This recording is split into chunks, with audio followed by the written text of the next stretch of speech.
Okay, let's go back to our previous topic. Last Sunday, ano po ating pinag-aaralan today, this month? The power of your words. The power of words. So, we started with God created everything by His Word. Kung walang salita, walang nalikha. At karamihan, kadalasan sa buhay natin, yung ibang problema dyan, kagagawan mo. Sabi mo sa katabi mo, kagagawan mo. Likha ng bunganga mo. Pag yung bunganga mo madaldal, yung bunganga mo, ano bang tawag doon? Makamilat ba yan?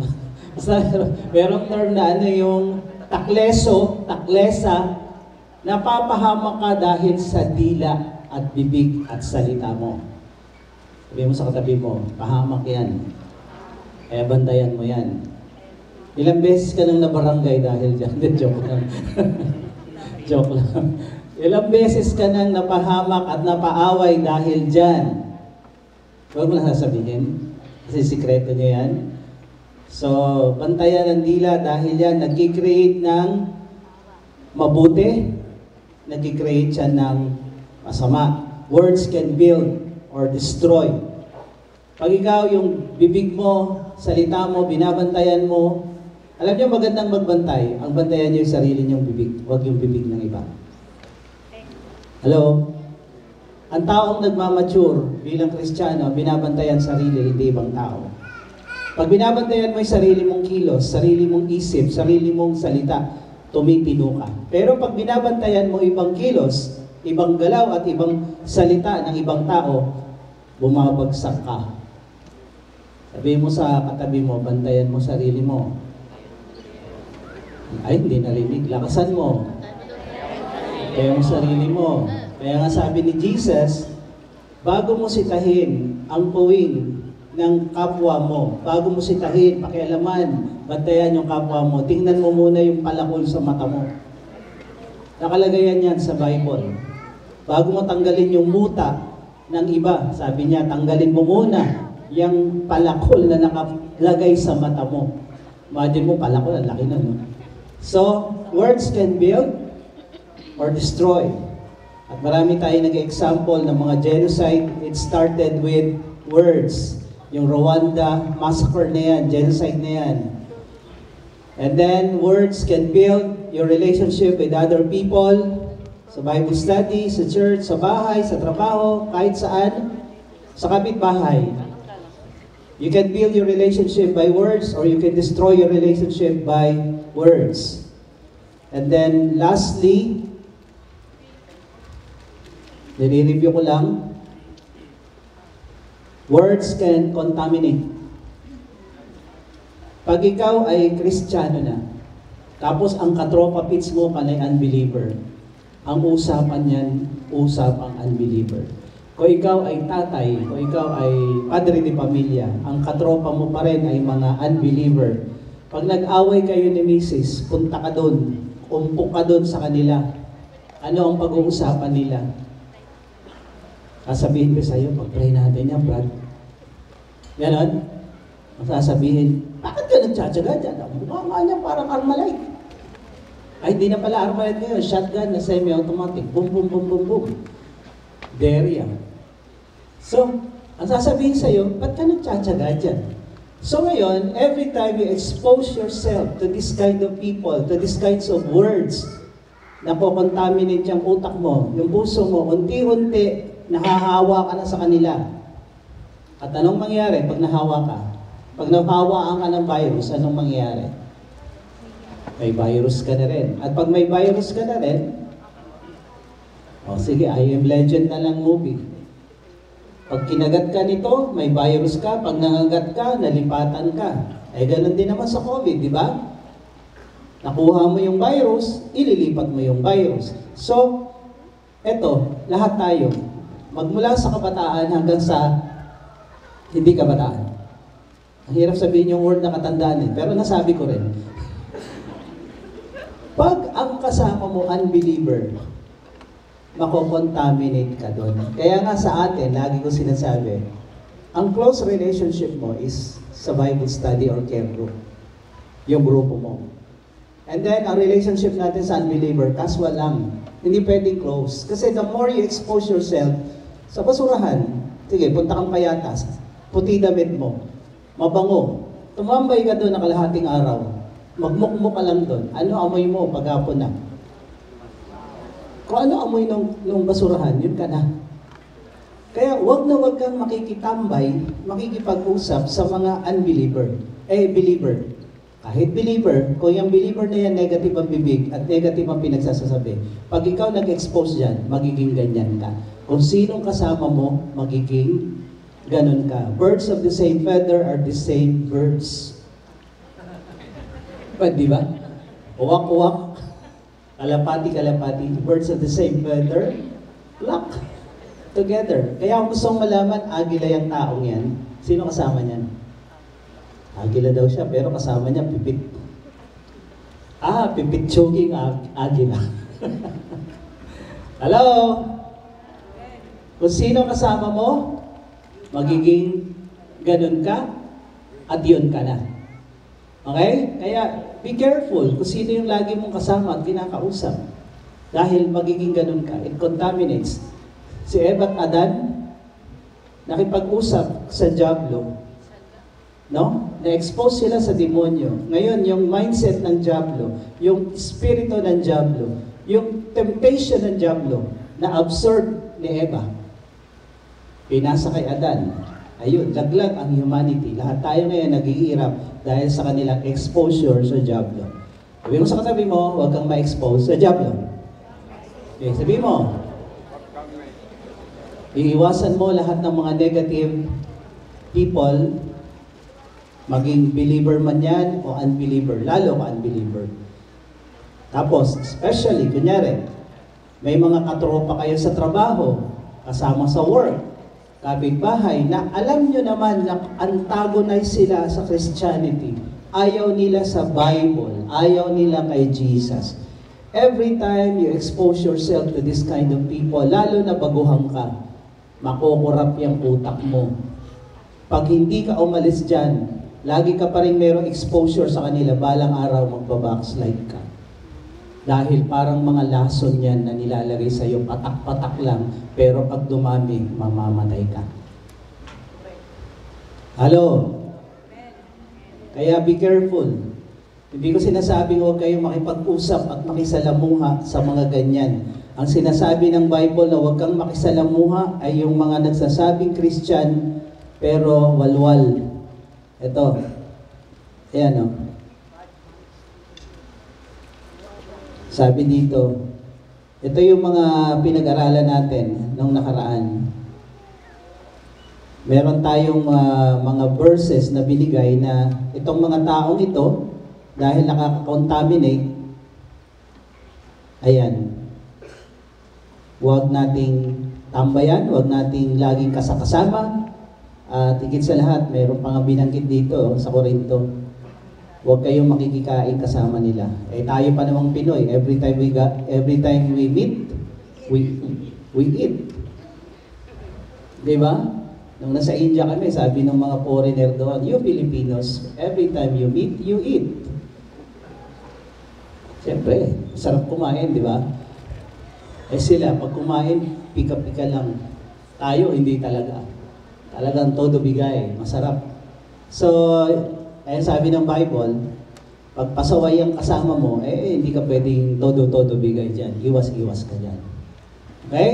So, words contaminate. Words can create good or bad. So, continuation tayo today. Let's pray, let's bow our head. Lord, we thank you sa pag-aaralan namin ngayon. Hayaan mo, Lord, that ikaw ang may taas.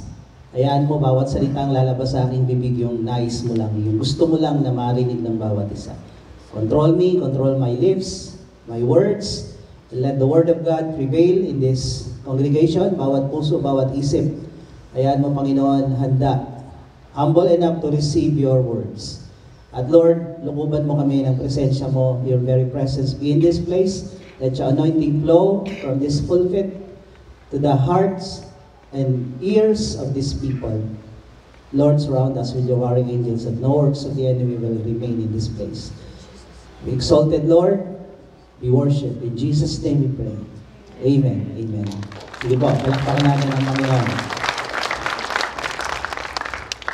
So, part 2, the power of words. What you say is what you get. Mark 11:20 to 23. Nag-start yung kwento sa Mark 11, 12, 13, 14. Naglalakad si Jesus kasama yung 12, yung mga alagad niya. And then they saw a fig tree. Ito pong fig tree na to ay hindi po puno ng baboy. Okay? Sa Tagalog, igos. No, nakita niya yung igos sa malayo. And then, nung nakita niya, ang daming dahon. Ito pong puno na to ay common sa Israel. Nung nandun kami, ang common na makikita mo sa karsada, fig tree, olive trees, ito yung mga common. No? Hindi ito kakaiba. Dito, pag ito tumubo, kakaiba to. Pero doon common to. Sa mga bakuran ng bahay, makikita mo to. So, dahil ito, parang equivalent ito sa kanila, sa atin, sa kamote. Okay? Yung mga kamote, tumutubo kahit saan. Kamoting kahoy o kamoting, tawag doon, sweet potato. So, ito, tumutubo to kahit saan. Dahil ito yung common na kinakain ng mga tao doon. So, nung nakita ni Jesus, ginutom siya, gusto niyang kumain ng bunga nito. Pagdating doon, panay dahon, walang bunga. Ito yung sinasabi kong Kristiyanong, ay. Pag sa malayo, ang galing, daming dahon. Pag nilapitan mo, wala naman pala bunga. Wala'y bunganga. Wala pala bunga. Frustrating kay Jesus, yung panay dahon, what do I mean panay dahon? Pag in-apply natin sa buhay Kristiyano, parang ang galing-galing niya, dami niyang dahon, nakakabilib. Ang dami niyang salita, ang dami niyang ang dami niyang ginagawa sa church. Pero pag nilapitan mo, ilan nadala mong kaluluwa kay Lord? Ay, kailangan ba yun? Wala eh. Frustrating kay Jesus yun. So this is symbolism, itong fig tree na to, sa buhay ng isang Kristiyano at sa buhay ng Israel. Dahil sumisimbolo ang fig at ang olive sa bansang Israel. So, nung lumapit si Jesus, ay walang bunga, panay dahon. Frustrating. Kaya sabi niya, mula ngayon, wala ka ng silbi. Mula ngayon, wala nang kakain ng bunga mo. Dahil hindi ka naman namunga. Pero pag binasa niyo yun, yung Mark 11, 12 to 14, ang nakalagay doon, hindi pa panahon ng pamumunga ng igos. Parang unfair yata yan. Lord, nagdidiman ka nang hindi pa oras ko. What's the point of the story? In season or out of season, we need to preach the gospel. We need to bring forth fruit. Napapanahon o hindi napapanahon, ang pangangaral ng salita ng Diyos, ang pamumunga ng mga kaluluwa ay dapat nangyayari. Hindi pa na panahon yan. Lagi yan. So sinisimbolo yun, yung kwento sa bansang Israel na hindi namumunga ng matino. At ganun din sa buhay natin mga Kristiyano. So yun lang yung background. And then, wala ka ng pakinabang. The next day, dumaan uli sila. Ito na yun, verse 20. As they pass by in the morning, they saw the fig tree withered away to its fruit. Mula ugat hanggang dulo ng dahon, tuyong-tuyo, walang natirang buhay. And Peter remembered and said to him, Rabbi, teacher means teacher, look, the fig tree that you cursed has withered. And Jesus answered them, have faith in God. Magkaroon kayo ng pananampalataya sa Diyos. Sa ibang translation in the original Greek, ang sabi doon, have faith of God. Magkaroon ka ng faith ng Diyos. Okay? So, ang sabi dito, and Jesus answered them, have faith in God. Truly I say to you, whosoever says to this mountain, be taken up and thrown into the sea, and does not doubt in his heart, but believes what he says will come to pass, it will be done for him. Ang sabi dito ni Jesus, katotohanan sinasabi ko sa inyo, kung meron kayong pananampalatayang kagaya sa Kanya. O, may pananampalataya kayong galing sa Diyos, kagaya ng sa Diyos. Pag sinabi mo, sa bundok na to, mawala ka dyan at mapunta ka sa dagat at wala kang pagdududa sa puso mo, naniniwala ka na yung sinabi mo mangyayari, gagawin ito sa iyo. Sa ibang translation, mangyayari yung sinabi mo. Pero dito, it will be done for Him. Sino gagawa nito? Yung problema, ito po yung tinutukoy na mountain. Tayo po, kumakaharap tayo sa iba't iba, sari-saring problema. May malaking problema, may maliit na problema. Ito ay sumisimbolo sa mga bundok na kinakaharap natin araw-araw. At ang sabi dito, pag sinabi mo sa bundok ng problema na yan, umalis ka, mawala ka, gagawin yan para sa'yo. Siguro si Lord ang gagawa o yung mga anghel niya, tatanggalin yung problema mo at ibabato sa dagat ng kawalan. O ililipat niya sa ibang bahay. Sa kapitbahay natin. So, the conclusion is, what you say is what you get. Whoever says, pag sinabi mo, naniwala ka sa puso mo, yung sinabi mo, mangyayari. Sabi mo sa katabi mo, what you say is what you get. Pag sinabi mo sa problema, aalis ang problema. Pag sinabi mo, stay. Pero how will do that? Sample muna. Zechariah 4:6. Zechariah 4:6 to 7. Sa Zechariah po ay isang propeta na kasabayan o classmate ito ni Hagay. Nung sila, ang Israel, ay nasakop ni Nebuchadnezzar, sa loob ng 70 years sila po ay exile. And then bumalik sila sa Jerusalem para itayo yung templo. So, in the book of Haggai, sinimula nilang itayo yung templo. Kaso, ang daming opposition, ang daming problema, ang daming struggle. Yung templo na nawasak ni Nebuchadnezzar, na itatayo uli nila, nahirapan silang itayo dahil ang daming kumukontra at ang dami nilang problema bilang bansa at bilang individual. Then, in the book of Zechariah, ito ay karugtong ng kwento ng book of Haggai. Sabi dito sa verse 6, Then he said to me, this is the word of the Lord to Zerubbabel. Si Zerubbabel, siya yung governor or political leader ng Israel nung sila'y bumalik. At si Joshua, the high priest, dalawa lagi yan political leader and religious. So silang dalawa ay nagtandem para itayo yung templo. Si Haggai naman ay prophet at saka ito si Zechariah. Sila ay nag-encourage kay Zerubbabel at kay Joshua, the high priest. Hindi ito yung Joshua na alalay ni Moses. Huwag kayong maguluhan. Sa Bible kasi paulit-ulit yung mga pangalan, magkakapangalan sila. Meron nga naguluhan, sabi ng isa, bakit si Joseph nasa Genesis? Di ba tatay siya ni Jesus? May naguluhan. Kayo rin ba naguguluhan? Iba pong Joseph yon, the dreamer. So, sabi dito, ito ang word ni Lord kay Zerubbabel. Ini-encourage ni Zechariah, itong leader, political leader, na nagtatayo ng templo sa Jerusalem. Sabi niya, it's not by might, nor by power, wala sa lakas, wala sa diskarte, wala sa galing, but by my spirit, says the Lord of hosts, matatapos itong templo dahil sa kapangyarihan ng Diyos. At ang sabi dito sa susunod na verse, who are you, O great mountain? Opposition, problems, lahat ng problema at lahat ng hadlang para matapos yung pinagagawa ng Diyos sa kanila, ito yung great mountain. Ang sabi dito, who are you? Sino ka? Ikaw bundok ng problema, ikaw bundok ng opposition, sino ka before Zerubbabel? Parang sinasabi, wala ka. Wala ka kay Zerubbabel. Yakang-yaka ka ni Zerubbabel dahil sa kapangyarihan ng Diyos. Ang sabi dito, you shall become a plain. Ikaw bundok, durog ka. Pantay ka maya-maya lang ng konti. And he shall bring forward the top stone amid shout of grace, grace, grace to it. Yang templong yan, yung mga batong malalaki na yan, nailalagay yan.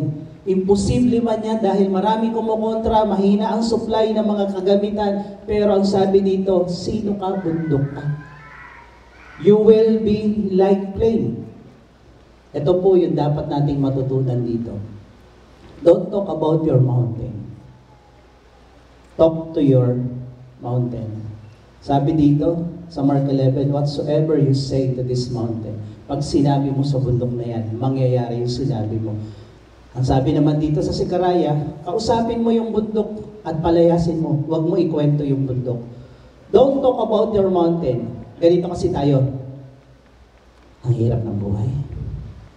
Matumpal. Walang benta. Diba? Ang dami kong babayaran. Tubig, kuryente. Ang laki ng kuryente ko ngayon. Ang tubig namin parang may swimming pool. So, yung magnifying your problems. Yung bundok na to, na dati Chocolate Hills lang, ngayon Mount Apo na. Maya-maya Mount Everest na. Paano? Kinikwento mo. Pinapalaki mo, kada kwento mo, pinapalaki mo problema mo. Itong anak, tigas ulo na. Tingnan mo. Paglipas na ilang taon, sobrang tigas ulo niyan. Bato na. Tigas na ulo niyan, bakal na.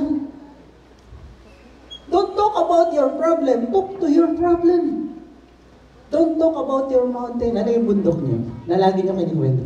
Alam mo ba, ang hirap talaga. Yung rayuma ko. Yung gout. Ano ang kinikwento mo? Kinikwento mo yung bundok mo. Huwag mo ikwento, kausapin mo. Ano yung katabi mo? Ano ang bundok mo ngayon? Ang hirap ng subject natin, no? Ang hirap ng spiritual. Ang hirap ng trabaho ko. Ito, kasasabi mo mahirap, humihirap lalo. Lumalaki. The law of attraction, kung ano yung laging binibigyan mo ng attention at focus, lumalaki yan, kapatid. Hello? Kaya nagulat ka, yung bundok ng problema mo, nung umalis ka, ganito lang, pagbalik mo, ang laki na. Paano kinuwento mo doon? Alam mo ba? Alam mo ba? At ito ba? Alam mo ba? Hello? Hello? Don't talk about your mountain. Huwag mong pinag-uusapan lagi ang problema mo na pinalalaki mo. Alam mo, ang hirap talaga ng mo. Huwag kang mag-alala, lalong hihirap yan. Wala kaming pera. Huwag kang mag-alala, bukas walang-wala ka na. Pinapalaki mo yung problema mo, the more you talk, the more you mention it, the more na pinapokus mo yung attention mo doon, lumalaki yan. Sabi mo sa katabi mo, kaya pala.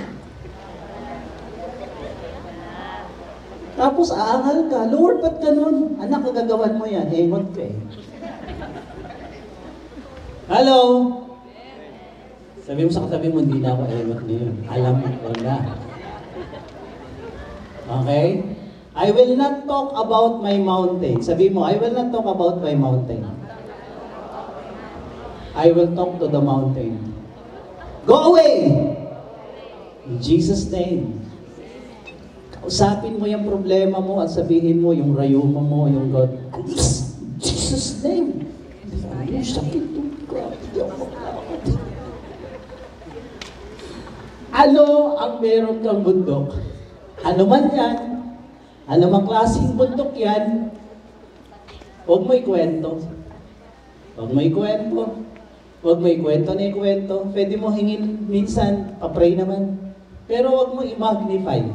The more you talk about that problem, you magnify the problem. At pag lumalaki yung problema, pinaliliit mo ang Diyos mo.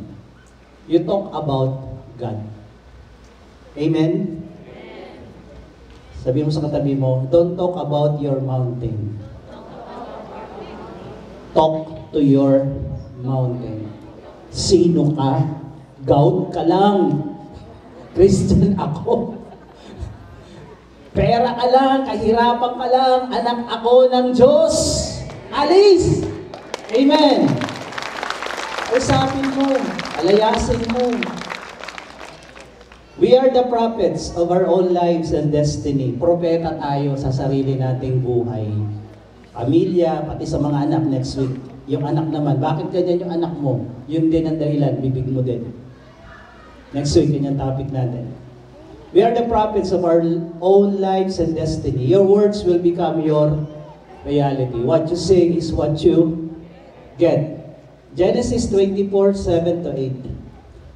Noong lumaki na itong si Isaac, at namatay na yung nanay niya, ang sabi nitong si Abraham, doon sa kanyang head na katiwala, hanapan mo na mapapangasawa yung anak ko, huwag dito sa Kanaan. Dahil itong Kanaan na to, nadadaanan ko na Kanaan is a place of giants. Yung mga nakatira doon sa Kanaan, mga higante yan. Ang mga tangkad niyan, ang pinakapandak nila, si Goliath. Yan ang pinakapandak nila, 9 feet yung taas niya, higit. So, umaabot ng 15 feet yung mga nakatira doon. Hindi naman lahat, pero yung mga leaders nila, the Nephilim, the Anakins. At sila ay mga lahi ng demonyo na nag-intermarriages sa mga tao. Kaya yung kanilang DNA, demonic. Pinapatay nila yung mga anak nila, pinaalay nila sa Diyos, at kung ano-ano pang mga karumal-dumal na sistema ng pagsamba ang ginagawa dito. So, ang sabi ni Abraham, huwag kang kukuha ng mapapangasawa ng anak ko dyan. Bumalik ako saan ako nagmula. So, bumalik sila, bagamat yung lugar na yon ay yun din ay masamang lugar, Mesopotamia. Kaya lang nandiyan yung mga kamag-anak nila.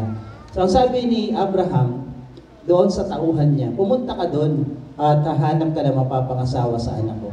Sabi ng tauhan niya, paano kung doon ayaw din sumama? Itong tauhan niya, ang daming duda. Pero, ang sabi ni Abraham, go ka lang. Ito pa ha, sa word natin, mas makapangyarihan yung word ng amo kaysa sa katulong. Mas makapangyarihan yung word ng boss kaysa sa tauhan. When the boss says, it will be done, it shall be done. Next week, yan yung topic ko.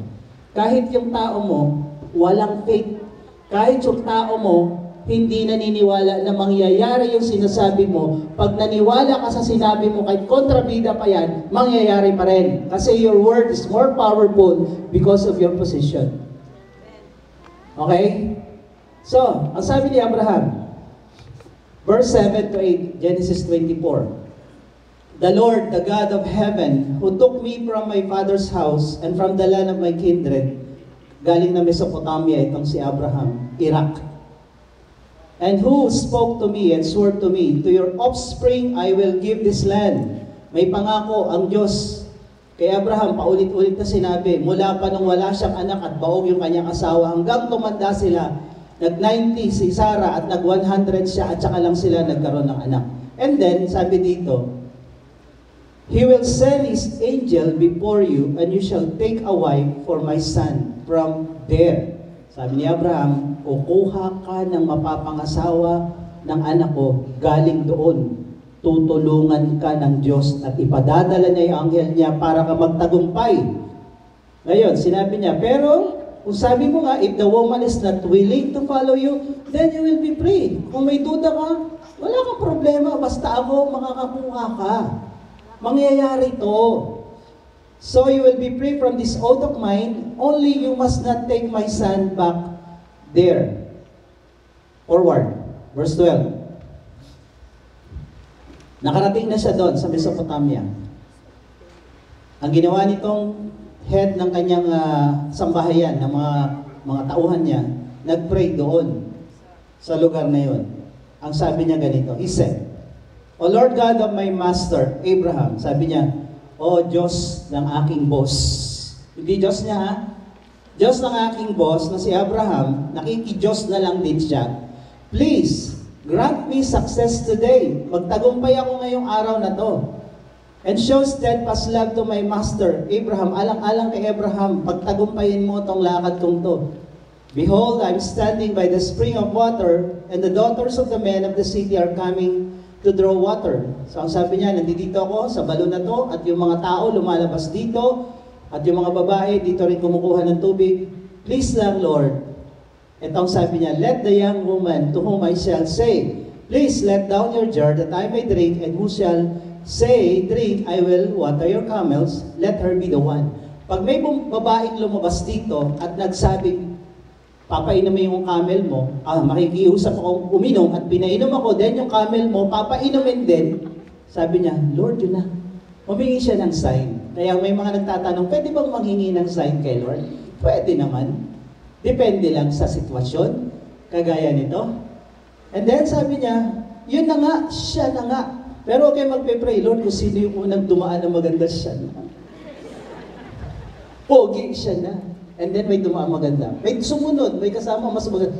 Ito na talaga. Ay, may pangatlo. Ay, yun na talaga. 4. Lord, yung pang-4 na talaga. Ay, salawahan niya ganyan. No, hindi yan sign. Okay? So ito, isa lang hinihingi niya. So, sabi dito, by this shall I know that you have shown steadfast love to my master. Before he had finished speaking, bago pa siya matapos mag-pray, nagpe-pray sa Lord, yung unang lalabas dito, na ganito yung gagawin, siya yun.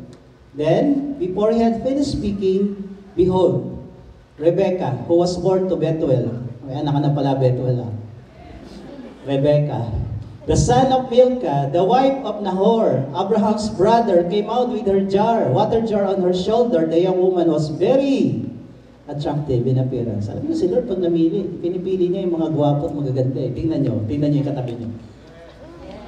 Lahat ng anak ng Diyos, pogi at maganda, hindi ba kayo naniniwala? Ba't tayo mo tingnan yung katabi mo? Tingnan mo. Ganyan mamili si Lord. Magaganda at pogi. So, pinadala doon, no? Si Rebecca, ang ganda. Sabi niya, Lord, ito na talaga. So, kinausap niya at nalaman nga niya, kamag-anak ito ni Abraham. So, what he say? Ang sinabi ni Abraham, he is prophesying success. Pag kayo gagawa ng isang bagay, huwag nyo sasabihin na, sige lang, bahala na kung magtagumpay o hindi. Magtatagumpay ka pag yan pinag-pray mo at alam mo, kalooban ni Lord dyan. Dapat di ka nagdududa sa ginagawa mo. Pag nagdududa ka sa ginagawa mo, huwag mo nang gawin. Ipapahamak mo lang yung sarili mo at pati yung mga kasama mo. Hello? Si Abraham walang kaduda-duda. Yung tauhan niya may duda. Pero, hindi naman yung tauhan ng pakikinggan ng Diyos yung boss. Si Abraham. Kaya kung anong sinabi ni Abraham, magtatagumpay ka, bibigyan ng Diyos yung anak ko na mapapangasawa galing doon nangyari lahat yun. So, he is prophesying success. Let's go to David. 1 Samuel 17, 46 to 47. Lumabas si Goliath, naghahamon ng away. Naghahamon ng gulo sa mga sundalo ng Israel. Si Goliath ay almost 10 feet ang height. Ang pinakamataas sa Israel ay yung hari, si Saul. Siguro ang height ni Saul, mga 7. And then, ang susunod na mataas, matangkad, ay yung kuya ni David. Siguro 6. 6'5", ganyan. So, 9.5, 7, 6. Yun yung height na matatangkad. And then, pumasok si David, 4'11". 4'11". Siguro ganun, kasi youth pa lang siya nun mga 16, 17. And then, narinig niya itong si Goliath, nag-ahamon ng away at ng gulo, at ang sabi, yung pinaka-champion nyo, yun na lang mag-away, kaming dalawa. Huwag na tayo magpatayan lahat dito. Dalawa na lang kami. Kung sino manalo, pag nanalo kami, alipin namin kayo. Pag nanalo kayo, alipin nyo kami.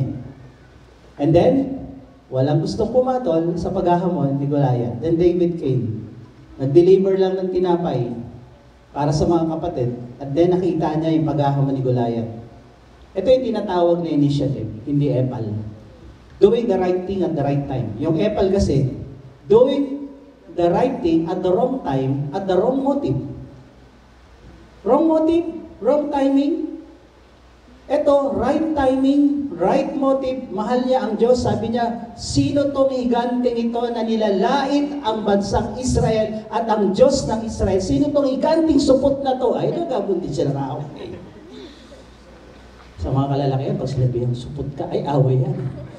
Away yan. Kanina ikaw naghahamon, ngayon ako naman. So, sino to? Sabi niya. Tapos lumapit yung kapatid. Saan nandito? Uwi!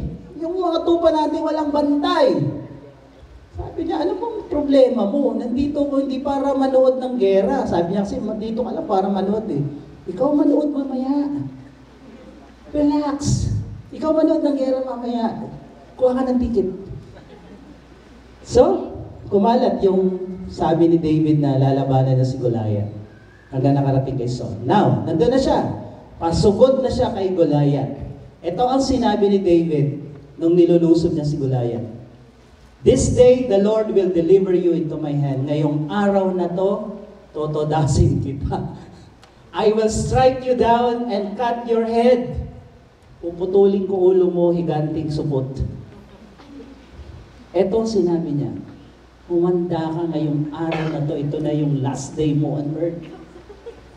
Tapos sabi niya, and I will give the dead bodies of hosts of the Philistine this day to the birds of the air and to the wild beasts of the earth, that all the earth may know that there is a God in Israel, and that all this assembly may know that the Lord saves, not with sword and spear. Ang Diyos namin hindi nagliligtas sa dami ng espada o ng sibat, bato lang katapat mo. Hindi siya buha. Ay, bato. Bato. Okay?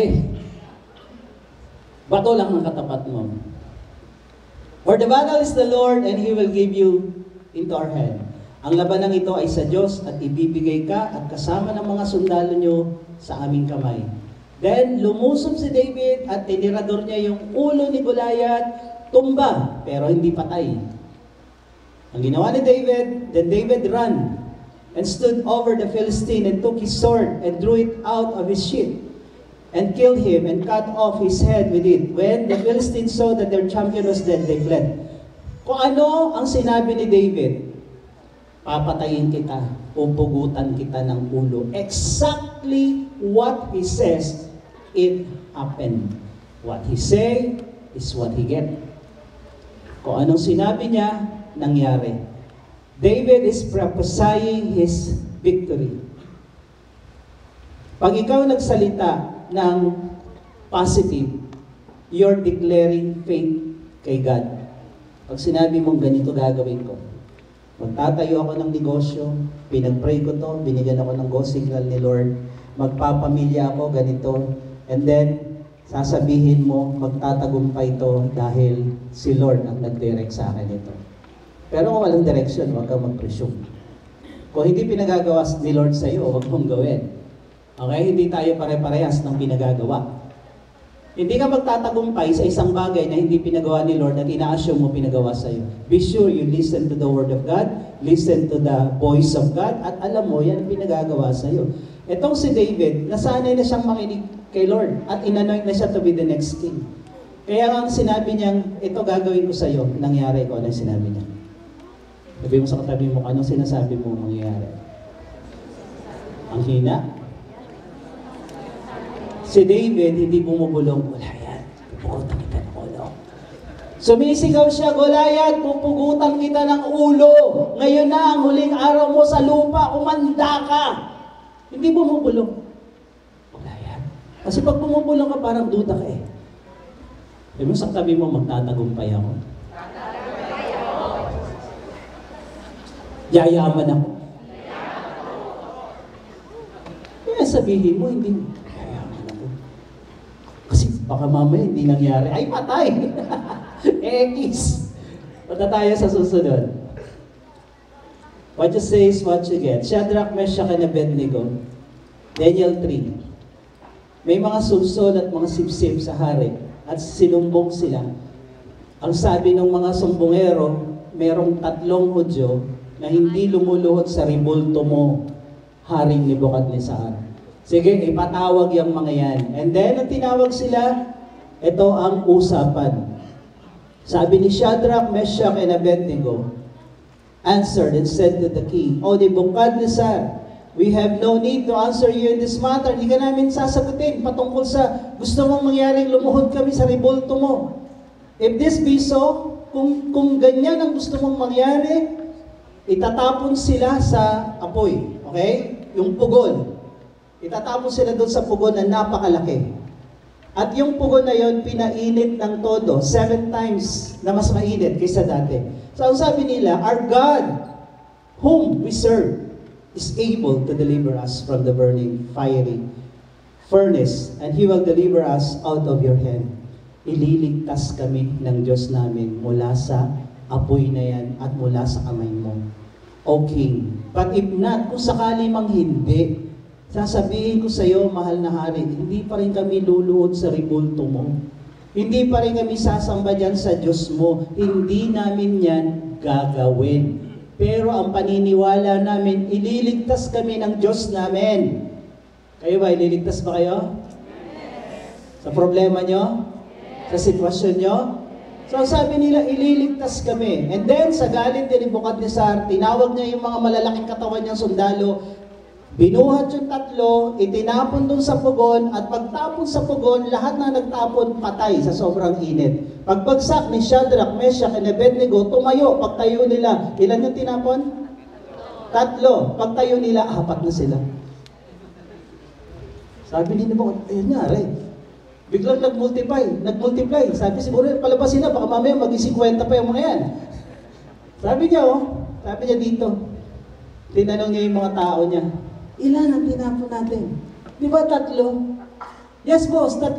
Bakit 4 yung nakikita ko? At yung pang-4, ito sabi niya, he answered and said, but I see 4 men unbound, walking in the midst of the fire. Nagda-dancing in the spirit pa sila at kumakanta ng, I'm free, I'm not hurt. Sa loob ng apoy. And the appearance of the 4th is like the son of the gods. Ang akala ng mga paganong ito, yung pangatlo, ay anak ng Diyos. Pero sa totoo lang, anak talaga ng Diyos kasi si Jesus yun. In the Old Testament, may tinatawag na theophany sa theology. Si Jesus, nagkakatawang mortal, nagkakatawang tao, nagkakatawang angel of God. Ang tawag doon, theophany. So, in this case, si Jesus pumunta doon para samahan yung 3. At nung pinatawag ni Nebukadnezar, lahat sila nagpuntahan yung mga sip-sip, suso, inamoy. Walang amoy. Hindi man lang amoy sunog yung buhok. Kaya sabi ni Nebukadnezar, mula ngayon ang Diyos nila, huwag niyong gagalawin tong 3. So kung anong sinabi nitong 3 na ililigtas kami ng Diyos namin, nangyari. What you say is what you get. You're the prophet of your own life and destiny. You can speak negative words and expect positive life. Kung laging negative yung bukang bibig mo, huwag ka nang umasa na gaganda takbo ng buhay mo. Huwag na. That is delusion.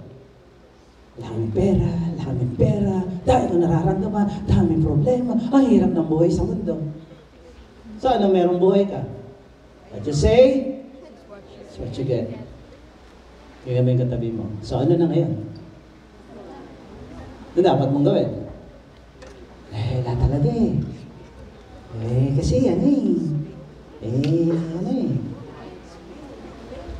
You can speak defeat and expect a victory. That is not compatible. Pag lagi mong bukang bibig ay katalunan, negative, yan ang mangyayari sa'yo. But when you speak victory, kagaya ni David, pupugutan kita ng ulo, ikaw problema ka. Ikaw higanti ng problema, pababagsakin kita. Binibigyan na lang kita ng time limit hanggang ngayon. Okay? So what you say is what you get. Sabi mo sa katabi mo, bantayan mo yung bibig mo. Pour mouth, pour life. Pag yung bibig mo panay kahirapan, magiging mahirap buhay mo. Amen? Pag binibless mo yung buhay mo, mabibless ang buhay mo. Pero pag sinusumpa mo yung buhay mo, ang hirap, dami ko nararamdaman, dami kong problema. Sinusumpa mo buhay mo. Stop criticizing yourself. Sa mga kabataan, magpo-post pa sila sa Facebook, ang pangit ko, wag mo na i-announce. Sarilinin mo na lang kung talaga yan ang paniniwala mo. Pero sabihin ko sa inyo, walang pangit na ginawa ang Diyos. Beauty is in the eye of the beholder. At sa mata ng Diyos, lahat tayo pogi at magaganda. Lalo na pag anak ka na niya. Amen? Tingnan mo yung katabi mo. Tingnan mo. Ang ganda mo, sabihin mo. Pag babae ha. Pag lalaki, pogi ka. Amen? Stop criticizing yourself. Pangit ng mata ko. Parang mata ng pizza. Huwag mo nang ganyanin yung sarili mo. Kung ginanyan ka ng iba, huwag ka nang gumaya. Binuli ka ng iba, binubuli mo pa sarili mo. Don't believe them. Believe what the Word of God says. Anak ka ng Diyos, mahal ka ng Diyos, special ka sa Diyos. You are a special child of God. Special child talaga tayo ng Diyos. Amen? Huwag mo apihin sarili mo. Minsan tabi mo, huwag mo apiin sarili mo. Pagising mo sa umaga, pagharap mo sa salamin, wow, ang pogi mo! Pag lalaki ka, what a handsome beast you are. Huwag mo nalagyan ng ganun. Pagising sa umaga, ang ganda mo pag babae ka. Di ba? Pag tumingin ka, medyo iba na yung humps, saka yung curve, nagkapalit. Sexy ka na. Huwag sa, ang taba-taba ko naman. Tabako ha, tabako. Sigarilyo. Huwag ganun, sabi mo. Hanggang ngayon ka na lang, buwan na to. Ikaw 36? 36 ba? Ilan ba?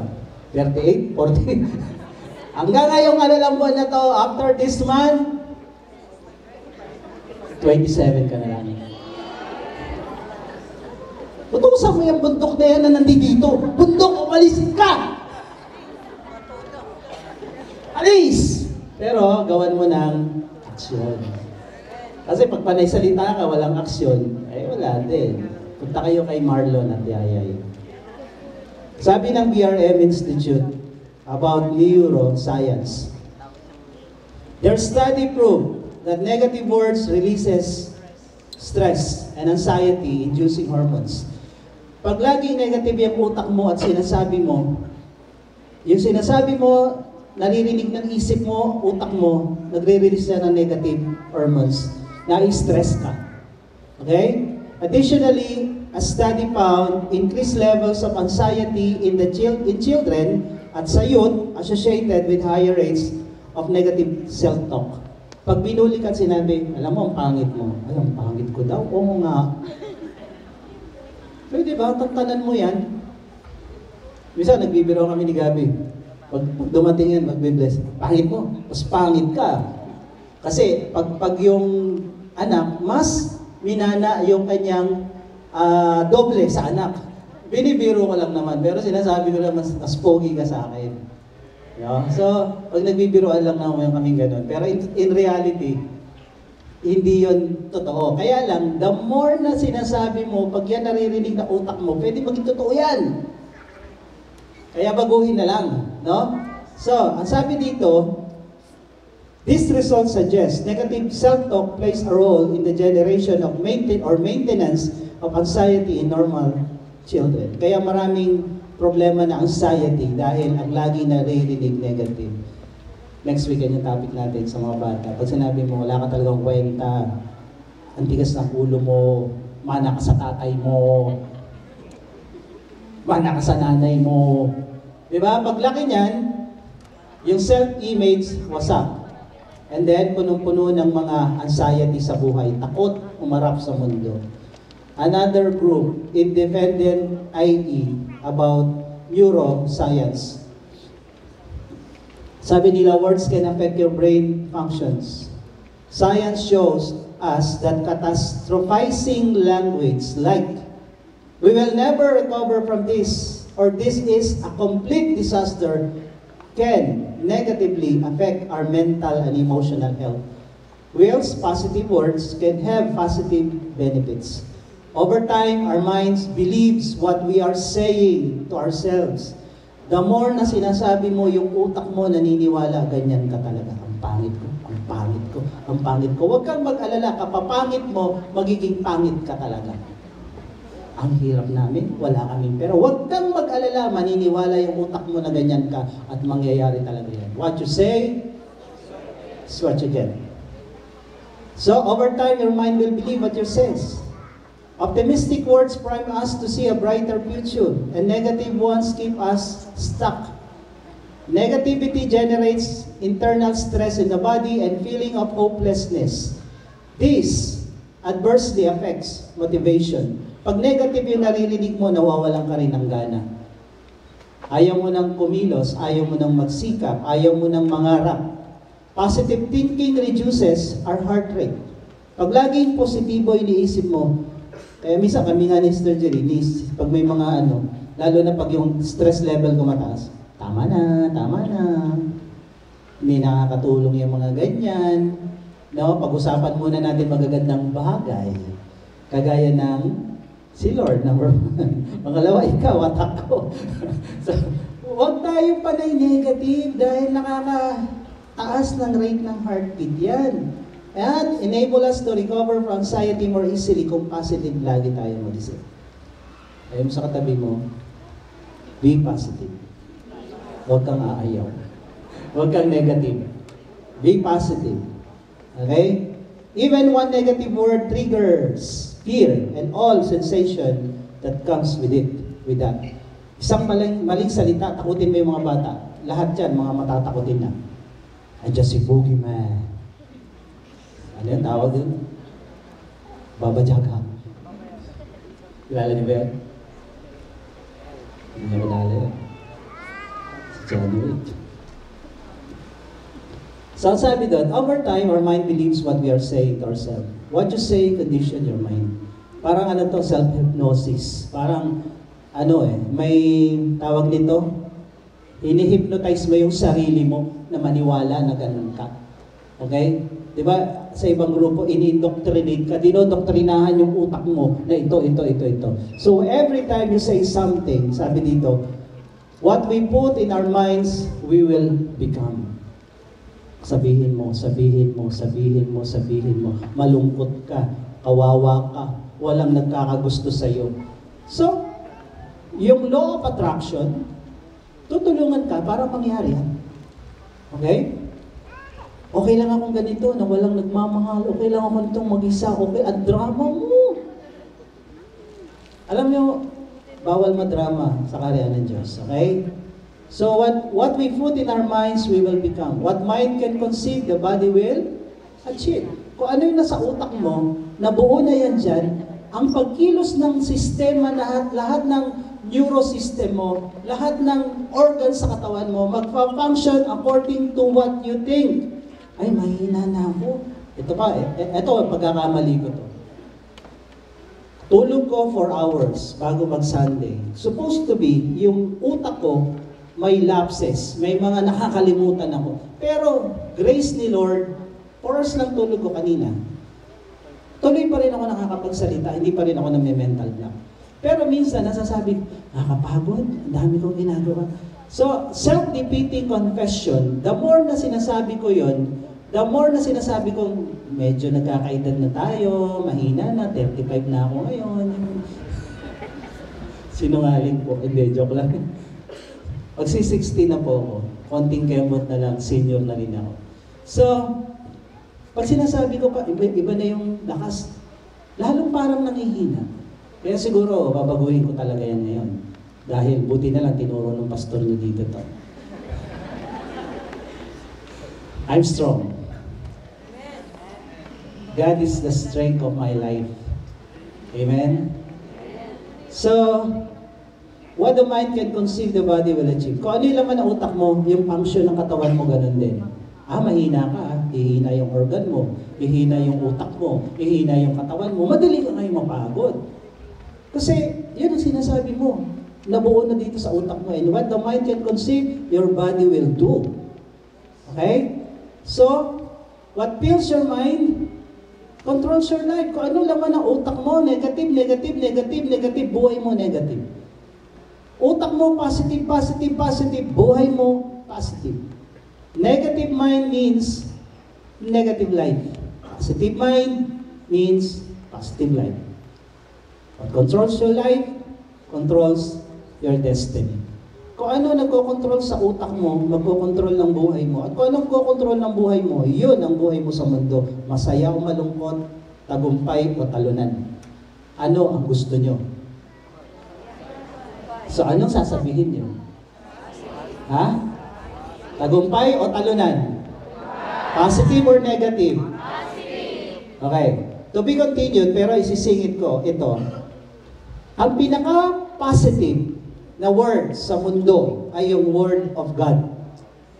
If you cannot confess, ang pogi mo, ang ganda mo, ang lakas mo, then you confess the Word of God, it is more creative. The most positive creating word in this planet or in the universe is the Word of God. Kaya nga, kung gusto mo na itong mga bundok ng problemang ito magsialisan, speak the Word of God. Kaya kailangan may memory verse ka. Ito ang memory verse. Ulat nyo ito ha. Pag ang bundok na meron ka ngayon, imposible.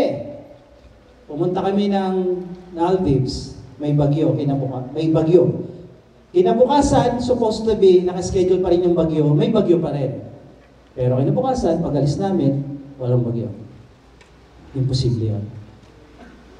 Pag galing namin ng Japan, sa Tokyo, pauwi kami, nakaharang yung Xiamen Airlines dyan sa airport. Hindi kami makauwi.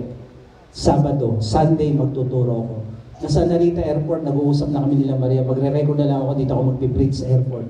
Eh kaso may nakaupo doon, hinuli ng mga police airport dahil bawal pala yung mga ganon. So, pray kami. Then may dumating na tumulong sa amin na stewardess na Japan Airlines, Pilipina. At sabi niya, papunta akong Manila, yung seat ko, kunin nyo na lang. Nakauwi kami lang, nakaalis nung araw na yun. Dahil lahat sila 5 days magstay sa Japan. So, yung mga imposible, pwedeng maging posible. Anong sasabihin mo sa bundok na imposible? Ito, Jeremiah 32:27. Sabi ni Lord, Behold, I am the Lord, the God of all flesh. Is anything too hard for me? Ako ang Diyos ng lahat ng laman, ng lahat ng tao. Walang imposible sa akin, sabi ni Lord. Eh, sino si Lord sa'yo? Sa akin, si Lord, tatay ko. Kung imposible to, lalapit lang ako sa tatay ko, Tay, Father in heaven, imposible kaming makauwi, imposible kaming makaalis, pero yung imposible, nangyari. Nagpunta kami na Osaka, nagkandaligaw-ligaw kami dahil yung mga Hapon matulungin, sabi nila, sakay kami ng tren, maling tren. Hindi papunta ng airport, kabila. And then, alis kami, lipat ng tren papuntang airport. Pagdating sa airport, sabi nung bantay ng airlines, do you know that you're late 1 hour? Yes. And do you know that the plane is late 2 hours? Yes. Sige, palakpakan natin sila. Pero kabang-kaba na kami nun. Sabi ko, 4 na ticket, bibili tayo. Bibili tayo, 4 na ticket. Late tayo, wala na aeroplano. 4 na ticket bibilihin namin. Alam niyo kung gaano kamahal pag sa doon ka bumili mismo sa airport. Sabi ko, Lord, imposible to. Kailangan mo maghimala. Laging naghihimala ang Diyos sa buhay natin. Lagi. Itong bundok na imposible, ito yung mga pinangahawakan namin verse. Hawakan niyo rin to. Sulat niyo to, walang imposible sa Diyos. Luke 1:37. For nothing will be impossible with God. Luke 18:27, Jesus said, what is impossible with men is possible with God. Sa tao, imposible na kayong makaalis, makauwi. Sa Diyos, walang imposible. Nakauwi kami. Amen? Ito ang sasabihin niyo sa bundok ng problema. Pag may problema, hindi, wala na tayo, kawawa na tayo. Hindi. Walang imposible sa Diyos. Yun ang sasabihin niyo. And then, sabi ng Mark 9:23, Jesus said to him, if you can, all things are possible to those who believe. Sa Diyos, walang imposible. Sa taong naniniwala sa Diyos, wala ding imposible. Kaya nga nagtataka yung iba, ba't ganun kayo? Kasi naniniwala kami sa Diyos na walang imposible sa Kanya. Kaya kami nakakaranas ng mga imposibleng bagay. Amen? Hindi ito pang pastor lang, hindi ito pang amin lang, para to sa inyo din. Sabi mo sa katabi mo, maniwala ka lang. At ito ang gamitin mo sa bundok ng imposible sa buhay mo. Palayasin mo, gamitin mo tong mga verses na to. Sinulat niyo ba? I-memorize niyo yan. Speak the word of God to your mountains. Mountains of fear and challenges. Ito po yung gagamitin nyo kung may mga nakakatakot na kalagayan at sitwasyon ng buhay nyo. Ito ang sasabihin nyo. Hebrews 13 verse 6. Sige, basahin nyo.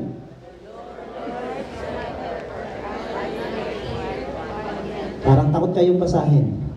Pwede bang lakasan? 1, 2, 3.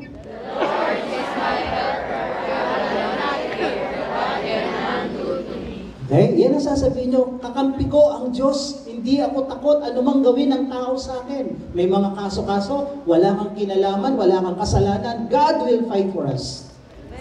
Amen? Inakusahan ka na hindi totoo, God will fight for us. Philippians 4:13, basa, sabaw-sabaw. 1, 2, 3. I can do all things through Him who strengthens me. Okay, hindi ko kaya mag-share, hindi ko kaya magbukas ng Bible study. Itong sasabihin mo, I can do all things. Through Jesus na nasa akin, nagpapalakas sa akin. Walang bagay na hindi natin kaya pagkasama natin ang Diyos. Amen? Next, basa. 1 John 4:4.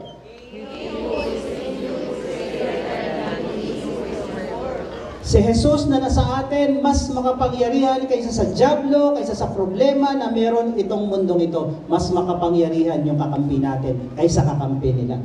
Kaya nung sabi ni Elisha doon sa kanyang tauhan, tinapik niya, pinakita niya, mas marami tayo. Yung mga anghel na nakapaligid doon sa bundok, nilusob sila sa Syria, ng mga Syrian. Ang sabi niya, tingnan mo, mas marami tayo. Mas marami tayo kaysa sa dyablo. Amen? Mas makapangyarihan ng Diyos kaysa demonyo. Luke 10:19.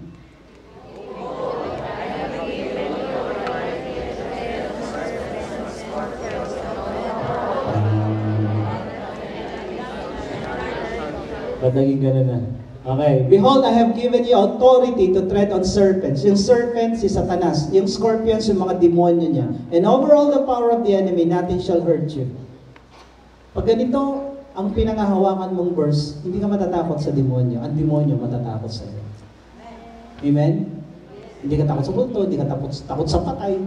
Kasi, binigyan tayo ng kapangyarihan ng Diyos laban sa dyablo at sa kanyang mga kampon. And nothing shall hurt us. Hindi nila tayo kayang galawin. Amen? Mark 16:17.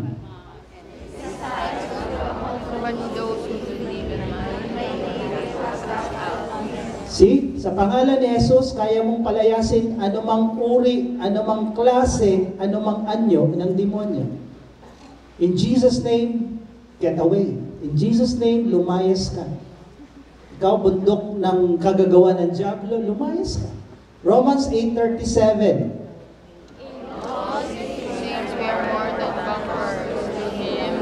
Sa lahat ng challenges, sa lahat ng problema, sa lahat ng sitwasyon, sa lahat ng demonyong umaatake sa atin, sabi ng Bible, higit tayong matagumpay sa lahat ng yan. Amen? Sino dito tagumpay? Makita yung iba. Tingnan niyo yung katabi niyo kung nakataas ang kamay. Amen?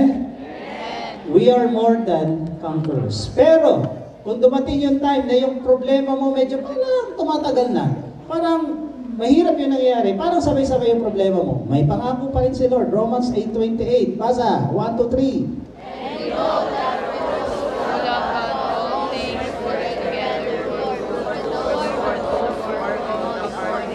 Okay. All things will work together for good to those who love God and called according to His purpose. Kung may mga nangyayaring sitwasyon sa buhay natin, hindi natin maintindihan, ito lang laman ng utak at puso natin. Maganda dulo nito. Pangit yung nangyayari, hindi masaya, malungkot, mahirap, maganda dulo nito. Masaya dulo nito. Ang ending nito, happy ending. When it's not happy, it's not yet the end. Ganun lang lagi ang mindset. Hindi pa masaya, hindi pa maganda, hindi pa to ending. Dahil sa Diyos, laging happy ang ending. Dahil si Lord, hindi Korean. Ang dami ko pinanood dati ng Korea, kaya nagsawa ako, laging sad ending. Jumong. Sad ending. O yan mo. Hindi, joke. Joke lang. Okay. Speak the word of God to your mountains. May sakit ka, ano sasabihin mo? Ang dami ni anak ko, hanggang dito. Ang dami ko na nararamdaman. Sabi na Exodus 15:26, the Lord said, if you are careful to obey the Lord your God, to do what God has, think right, pay attention to His command, and keep all of His regulation, then I won't bring on you any of the diseases that I brought on the Egyptian. Di ba, nagpadala ng salot si Lord sa mga Egyptian bago sila lumabas doon during the time of Moses? Ang sabi ni Lord, hindi ko yan ibibigay sa inyo kung susunod kayo sa akin. Because I am the Lord who heals you. Sa Hebrew yan ay Jehovah Rapha, the God who heals. Then, ang sabi na Isaiah 53 verse 5 at 1 Peter 2:24, He, Jesus Himself, bore our sins in His body on the cross, that we might die to sin and live to righteousness. By His wounds, you have been healed. Pag may sakit ka, lagi mong sinasabi, sa latay ni Jesus, ako'y gumaling. Sa latay ni Jesus, ako'y magaling. Sa latay ni Jesus, ako'y pinagaling. Hindi yung, dami ko ng sakit, mamamatay na siguro ako bukas. Ay, baka mamaya na. Life and death is in the power of your tongue. Pinapaikli mo, pinapahaba ang buhay mo base sa sinasabi mo. Mountain of lack and poverty. Wala kang pera, dami mong utang, dami mong babayarin. Marami nag-claim dito, sabi nila, My God will supply every need of yours according to His riches in glory in Christ Jesus. Totoo yan, God will supply all your needs. Pero, para sa lahat ba to? Lahat ba pwedeng mag-angkin, mag-claim na God will provide my needs? Tanong, yes or no? Para sa lahat? O may requirement? May requirement po ito. Atras tayo sa verse 15 and 16 ng Philippians 4. Sabi ni Paul, You Philippians, you yourselves know that in the beginning of the gospel, when I left Macedonia, no church entered into partnership with me in giving and receiving except you only. Ang daming tinayong church ni Paul. May Corinto, may Ephesus, at kung ano-ano pa.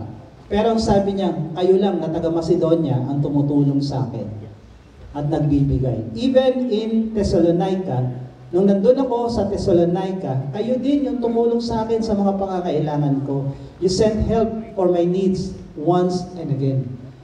So, yung pangako na Philippians 4:19, God will supply all your needs, kung ikaw ay giver. Kaya maging giver ka para pagdating ng kagipitan, kasi kunyari, wala kang binangko, nagipit ka, and then gusto mong mag-withdraw sa bangko, pumunta ka ng bangko, nag-withdraw ka, pa-withdraw ka ng pera, 1 million. Tanong ng teller, may diniposit po kayo? Wala po. Wala po kayong makukuha. Ito, may 45 ako. Hold up ang tawag doon. Pag wala kang deposito, wala kang i-withdraw. Kaya sinasabi ng Bible, habang may i-deposit ka ng deposit para pagdating ng pangangailangan, may mawi-withdraw ka. Amen? Hindi yung, God, mag-withdraw ako sa heaven. May dineposit ka ba, anak? Wala. Kailangan mo mag-deposit. Tuloy natin yung kwento. Punta tayo sa Corinto. Last verse. 2 Corinthians 8:1-3. We want you to know, ito yung mayamang church, Corinto. Mayaman na pasaway na church. Pero kuripot. Mayaman, kuripot, pasaway na church. We want you to know, sabi ni Paul sa mga taga-Corinto, brothers, about the grace of God that had been given among the churches of Macedonia. Siya rin yung tinutukoy dito sa Philippians, na giver na church. Anong klaseng church ang Macedonia? In severe test of affliction, their abundance of joy, their extreme poverty, mahihirap yung membro, hindi mayayaman. Ay, pwede pa na magbigay mahirap. Yung nga mahirap ang gusto ni Lord na magbigay. Dahil gusto ni Lord yung mahirap, yumaman. Yung mayaman pa, pwede magbigay. Bahala ka, mayaman ka na eh. Pwede rin, lalo kang yayaman. Kaya, pag ako nagtuturo ng ibig, ang ini-encourage ko magbigay yung walang pera. Yung mahirap. Ganun? Oo, para ka magkapera. Kasi, wala ka naman pera eh. Hindi ka pa magtatanim. Di ba? Kunyari, palay. 2 takal na palay. Ang ginawa mo dahil sa gutom mo, pinakiskis mo, kinain mo lahat. Ano kakainin mo sa susunod araw? Wala. Pero kung yung isa lang kinain mo, at tinanim mo yung iba, may kakainin ka habang buhay. So, ganyan ang pagtatanim. Kaya ako, hindi ako nang-encourage pag nagturo ako about giving. I'm not teaching about giving now. Dadaanan lang natin to. Hindi ko pinupush yung mayayaman at may pera na magbigay. Yung mahirap. Dahil gusto kong makita yung mahirap, yung mayaman. Kaya if you want this, na maangkin yung Philippians 4:19, My God will supply all your needs, then gawin mo to. Ang Macedonia mahirap. Extreme poverty have overflowed in wealth of generosity. Mahirap sila sa pera, pero mayaman sila sa generosity. On their part, for they gave according to their means, as I can testify, beyond their means of their own accord. Gusto nilang magbigay higit pa sa kanilang kayang gawin. And then, ito yung pangako ni Paul na galing kay Lord sa verse 9. For you know the grace of our Lord Jesus Christ, that though He was rich, yet for your sake He became poor, so that you by His poverty might become rich. Sa Tagalog, ito ang habag at grasya ng Panginoon para sa mga Macedoniang taga-Macedoniang giver. Na bagamat ang Diyos, Jesus na to ay mayaman, bumaba sa lupa, naging mahirap, para kayong mahirap na mga taga-Macedonia, maging mayaman. May mga taga-Macedonia ba dito? Maraming problema ngayon, hirap. Sino hirap?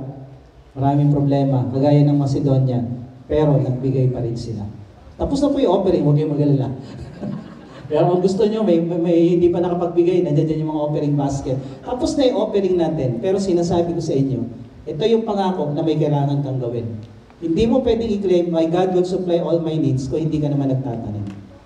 Pero kung ikaw nagtatanim na, i-claim mo to. May problema ka ngayon, may pangangailangan ka ngayon, i-claim mo to. May tinanim ka, Lord, mag-withdraw ko. Ibuhos mo na. Todo, siksik-liglig yung mga. Amen? Sige, tayo tayo. Sino po yung mga first-timer dito? Pwede po ba kayong bumaba? Pag-pray ko kayo bago tayo mag-closing prayer, di ko kayo makita. And then, mag-closing prayer po tayo. Bago tayo magtapos, punta po kayo dito. Dalhin nyo na yung mga gamit nyo, yung mga bags, kung meron man. At kung may nag-invite sa inyo, punta kayo rito. Samahan na lang kayo. Kahit dito na lang po, para hindi kayo mahirapan. Sige po, baba po kayo dito.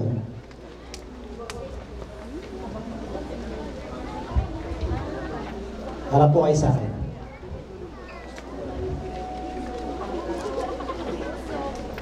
Sige po, ipag-pray ko lang po kayo bago tayo magtapos.